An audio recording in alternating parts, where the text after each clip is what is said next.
Olá pessoal, eu sou o Dr. Massal e sejam bem-vindos ao vlog Med TV. Na aula de hoje vamos aprender como fazer um roteiro para a ausculta cardíaca, de modo que consigamos avaliar e identificar possíveis patologias ou sons anormais. Então vamos lá. Antes de tudo, vamos falar rapidamente sobre o estetoscópio. Esse instrumento é utilizado para a amplificação de sons corporais. Consiste basicamente de 4 partes: diafragma, campânula, tubo ou hastes de condução e olivas. O diafragma é mais apropriado para a ausculta de sons agudos. A campânula é melhor para sons mais graves. As hastes têm a função de conduzir o som e as olivas servem para acoplar anatomicamente o sistema ao seu canal auditivo, de modo a manter as características e intensidade do som.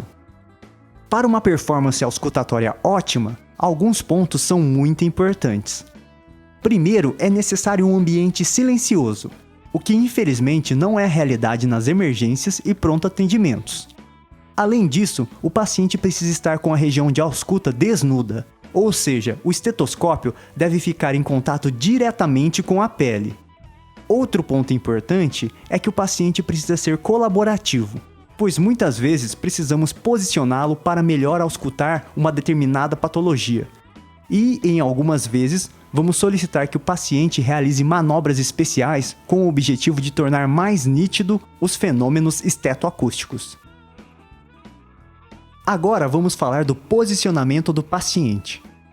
Existem 4 posições básicas que podemos adotar para uma ausculta cardíaca. A posição padrão é de decúbito dorsal, com a cabeça apoiada sobre um pequeno travesseiro. O médico ficará ao lado direito do paciente. Outra posição comum é com o paciente sentado. O médico ficará também do lado direito do paciente. Nessa posição, fica melhor para auscultar as regiões da base do coração, ou seja, as válvulas aórtica e pulmonar e os vasos da base. Uma terceira posição é o decúbito lateral esquerdo, com a mão esquerda ao lado da cabeça.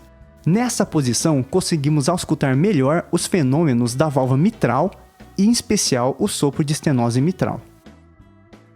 Por fim, a quarta posição é a de um paciente de pé, debruçando-se parcialmente sobre uma mesa. Nesta posição, auscultamos melhor ainda os sons da base do coração, em especial o sopro de insuficiência aórtica. E melhora-se a ausculta quando há hipofonese das bulhas. Agora vamos falar dos focos de ausculta. Classicamente, existem 4 focos de ausculta. Porém, é importante lembrar que a ausculta não se deve restringir somente a eles. Todo o precórdio deve ser auscultado. E muitas vezes também auscultaremos a região cervical, infraclavicular, axilar e dorso. Os focos de ausculta servem como ponto de referência, pois nestes locais que vamos obter informações pertinentes relacionadas com a respectiva válvula. Outro ponto importante que precisamos ressaltar é que os focos de ausculta não correspondem às localizações anatômicas das válvulas, ou seja, a válvula aórtica não está logo abaixo da pele do foco aórtico. Vamos então localizar cada foco. O foco aórtico se encontra no segundo espaço intercostal direito, logo ao lado do externo. O foco pulmonar se encontra no segundo espaço intercostal esquerdo, logo ao lado do externo. O foco tricúspide se encontra logo à esquerda do apêndice xifoide, no quinto espaço intercostal esquerdo.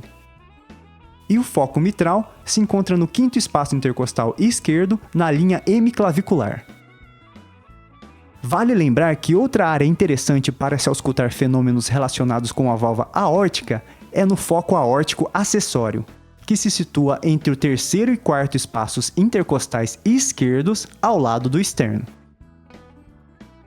Uma dica importante para identificar alterações na ausculta cardíaca, ou mesmo para definir se a ausculta é normal, é seguir um roteiro.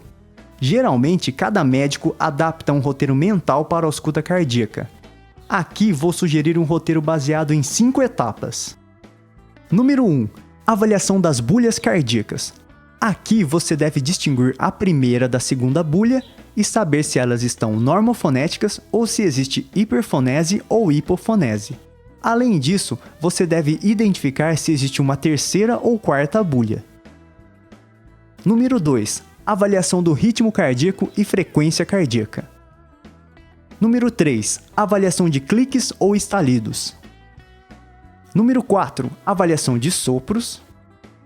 E número 5, avaliação de outros ruídos, como o atrito pericárdico, ruídos da pericardite e murmúrios venosos. Realizando um treinamento prático sistematizado, após algum tempo você certamente conseguirá identificar todos os componentes de uma ausculta cardíaca alterada. Por fim, vou deixar um link com os vídeos que vão falar detalhadamente a respeito das bulhas, ritmos, sopros e ruídos acessórios presentes na ausculta cardíaca. Então é isso, pessoal! Espero que tenham gostado! Vou deixar aqui também o link para as outras aulas. Não se esqueçam de assinar o canal, curtir nossa página no Facebook e se gostou do vídeo, clique em curtir, adicione aos favoritos e ajude na divulgação para que possamos postar vídeo com mais frequência. Vou deixar na descrição do vídeo as referências e material utilizado. Deixe suas críticas e comentários e até a próxima!